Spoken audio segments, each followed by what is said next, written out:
Hello everyone, फिर से आ गए हम एक और इम्पोर्टेंट टॉपिक के साथ, जो कि है रीनल इम्पेयरमेंट।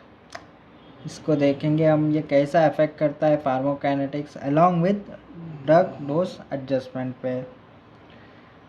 तो चलिए स्टार्ट करते हैं इंट्रोडक्शन से।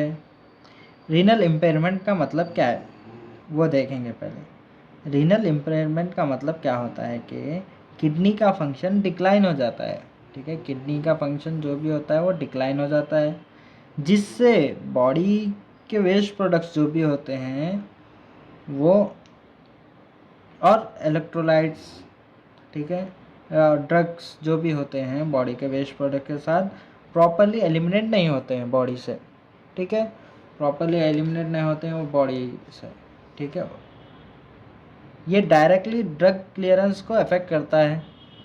ठीक है, जिससे टॉक्सिसिटी या सब थेरेपेटिक इफेक्ट हो सकता है, यानी कि वो कम इफेक्टिव हो जाता है। ठीक है, उसका इफेक्टिवनेस कम हो जाती है। उसके कॉमन कॉजेज़ देखेंगे हम। कॉमन कॉजेज़ क्यों होते हैं रीनल इम्पेयरमेंट में? CKD हो गया आपका, AKI हो गया, डायबिटीज़ हो गया, या हाइपरटेंशन ले लीजिए, या नेफ्रोटॉक्सिक ड्रग की वजह से भी होता है।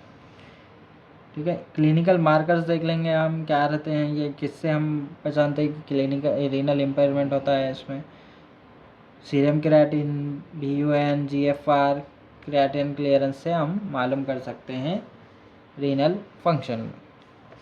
फिर से हम ये स्टेजेस को याद करेंगे, ये बहुत ही ईजी होते हैं। देखिए, मैं लास्ट के वीडियोस में भी आपको याद कराया हूँ ये। ठीक है, ट्रिक बोलता हूँ। देखिए, 5 स्टेजेस होते हैं रीनल इम्पेयरमेंट के, 1 2 3 4 5। ठीक है, तो 120 ml पर मिनट नॉर्मल होता है, लेकिन हम कंसिडर करते हैं जो मोर देन 90 जो भी रहेंगी वैल्यूज़ GFR की, वो नॉर्मल में आएंगी। ठीक है, 90 में से आप क्या करेंगे, 30 माइनस करेंगे। 30 माइनस करने पर 60 वैल्यू आ जाएंगी हमारी। फिर 60 में 60 to 90 क्या हो जाएगा, यानी कि 89 तक माइल्ड आ जाएगा। फिर माइल्ड में से हम क्या करेंगे, 60 में से क्या करेंगे, यहाँ से 90 में से 30 निकाले, फिर 60 में से भी 30 निकालेंगे आप, 30 आ जाएंगी वैल्यू, 30 to 60, यानी कि 59 तक मॉडरेट में आ जाएगा ये।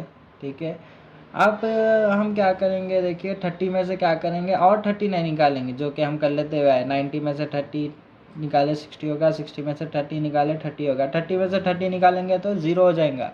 ठीक है, लेकिन हमारे पास 2 बाकी है, अभी 2 स्टेजेस बाकी है, तो 30 में से क्या करेंगे, उसका हाफ निकालेंगे, 15 निकालेंगे।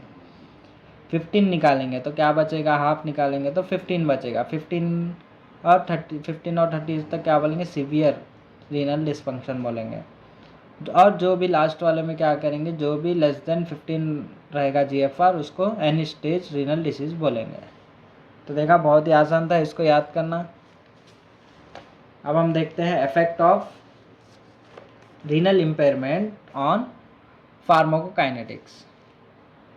पहला वाला आता है हमारा अब्जॉर्प्शन। यूरेमिया से क्या, गैस्ट्रिक pH और मोटिलिटी चेंज होती है, ड्रग का एब्जॉर्प्शन रिड्यूस हो सकता है, वो बोल रहे हैं हम। ठीक है, डिस्ट्रीब्यूशन में आ जाएंगे अब।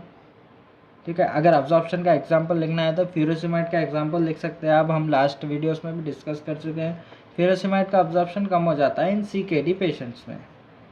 डिस्ट्रीब्यूशन में आ जाएंगे हम। ठीक है, डिस्ट्रीब्यूशन में क्या आ जाएगा, हाइड्रोफिलिक ड्रग्स का वॉल्यूम ऑफ डिस्ट्रीब्यूशन VD। ठीक है, हाइड्रोफिलिक ड्रग्स का क्या होता है, वॉल्यूम ऑफ डिस्ट्रीब्यूशन बढ़ जाता है, इंक्रीज हो जाता है। Example, aminoglycosides. Low albumin levels हो जाते हैं। ठीक है, तो एल्बुमिन लेवल्स क्या हो जाते हैं, लो हो जाते हैं। रीनल इम्पेयरमेंट में ये सब हो रहा है। ठीक है, अब्जॉर्प्शन में क्या हो जा रहा था, गैस्ट्रिक pH अल्टर हो जा रहा था, मोटिलिटी वगैरह चेंज हो जा रही थी। डिस्ट्रीब्यूशन में क्या हो जा रहा है, VD बढ़ जा रहा है, क्योंकि हाइड्रोफिलिक ड्रग, क्योंकि बॉडी में बहुत ज़्यादा वाटर रिटेंशन हो जाता है। ठीक है, क्योंकि किडनी सही से बाहर नहीं निकाल पा रही पानी को। साथ ही साथ प्लाज्मा प्रोटीन्स वगैरह भी कम हो जाता है एल्बुमिन की वजह से। कम हो जाएंगे तो क्या हो जाएगा, जो भी प्रोटीन बाउंड ड्रग रहेगा उस वो बाइंड नहीं कर पाएंगा, तो उसको फ्री ड्रग कॉन्सेंट्रेशन बढ़ जाता है। एग्जाम्पल, फिनोटाइन का डोज एडजस्टमेंट करनी पड़ती है। ठीक है, क्योंकि फिनोटाइन का वो फ्री ड्रग कॉन्सेंट्रेशन बढ़ जाता है। मेटाबॉलिज्म में देखेंगे आप, यूरेमिक टॉक्सिन्स। लिवर एंजाइम्स को इनहिबिट करते हैं, जिससे मेटाबॉलिज्म स्लो हो जाता है। एग्जाम्पल मॉर्फिन ले लेंगे, एक्यूमुलेट्स हो जाता है ड्यू टू रिड्यूस ग्लूकोनेटेशन। लास्ट वाला हमारा एक्सक्रीशन। एक्सक्रीशन में क्या होता है, देखिए रीनल क्लियरेंस जो भी है गिर जाता है, कम हो जाता है। ड्रग्स बॉडी में एक्यूमुलेट होते हैं, जिससे एक्यूमुलेशन होने पर टॉक्सिसिटी हो जाती है। एग्जाम्पल ले लेंगे हम डिगॉक्सिन का, अमाइनोग्लाइकोसाइड्स का, लिथियम का। इन लोगों को डोज एडजस्टमेंट करने की ज़रूरत पड़ती है। अब हम देखेंगे जो जो ड्रग्स अफेक्टेड होते हैं रीनल इम्पेयरमेंट की वजह से, उन लोगों के ये क्या है, बहुत ही कॉमन ड्रग्स हैं जो रीनल इम्पेयरमेंट में एडजस्ट करने पड़ते हैं। अमाइनोग्लाइकोसाइड, डिगॉक्सिन, फ्यूरोसिमाइड, एनॉक्सोपैरिन, मेटफॉर्मिन वगैरह, ये पूरे ड्रग्स रीनल इम्पेयरमेंट में एडजस्ट करने पड़ते हैं। ड्रग डोजिंग एडजस्टमेंट, ये एक स्ट्रैटेजी होती है। देखेंगे अब पहले क्या है, डोसेज एडजस्टमेंट करना है, ठीक है। डोज को कैसा एडजस्ट करेंगे, रिड्यूस करेंगे, पहले डोज को रिड्यूस करेंगे, ठीक है, फॉर कॉन्सेंट्रेशन डिपेंडेंट ड्रग्स के, ठीक है। डोजिंग इंटरवल हम वैसे ही रखें, डोज को रिड्यूस कर दिए। नेक्स्ट हमारी स्ट्रैटेजी क्या है, डोजिंग इंटरवल को बढ़ा देंगे, हम डोज को वैसे ही रखेंगे, ठीक है। समझिए एक ड्रग हम दे रहे थे एवरी 8 आवर्स, तो उसको क्या करेंगे एवरी 12 आवर्स या 24 आवर्स ऐसा कर देंगे। और मॉनिटर करेंगे ड्रग लेवल्स को, जिसे हम TDM कहते हैं, जो कि नैरो थेरेपेटिक इंडेक्स जिसका भी होता है, वो ड्रग को मॉनिटर करेंगे। डायलिसिस कंसिडरेशन भी कर सकते हैं हम, ठीक है। इसमें क्या होता है, देखिए हाईली डायलिसिबल ड्रग्स जो होते हैं उन लोगों को, जब पेशेंट को डायलिसिस करते हैं तो थोड़े ड्रग्स डायलिसिस के दौरान में बाहर निकल जाते हैं, तो वो ड्रग्स को हमें फिर से पेशेंट को देने की ज़रूरत पड़ती है, तो उसको ही कहेंगे हम हाईली डायलिसिबल ड्रग्स को require post dialysis dosing. Purely dialysable drugs को क्या है, ज़रूरत नहीं है, no need for post dialysis adjustment, जैसा कि डिगॉक्सिन वगैरह।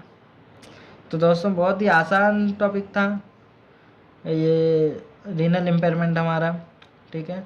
आपको ये वीडियो पसंद आया होगा, ठीक है। बहुत ही छोटा सा टॉपिक था, अच्छे से याद करके जाइए एग्ज़ाम में, और अपने फार्मेसी स्टूडेंट्स के साथ ज़रूर शेयर करिए वीडियो को। फिर मिलते हैं नेक्स्ट वीडियो में, तब तक के लिए बाय।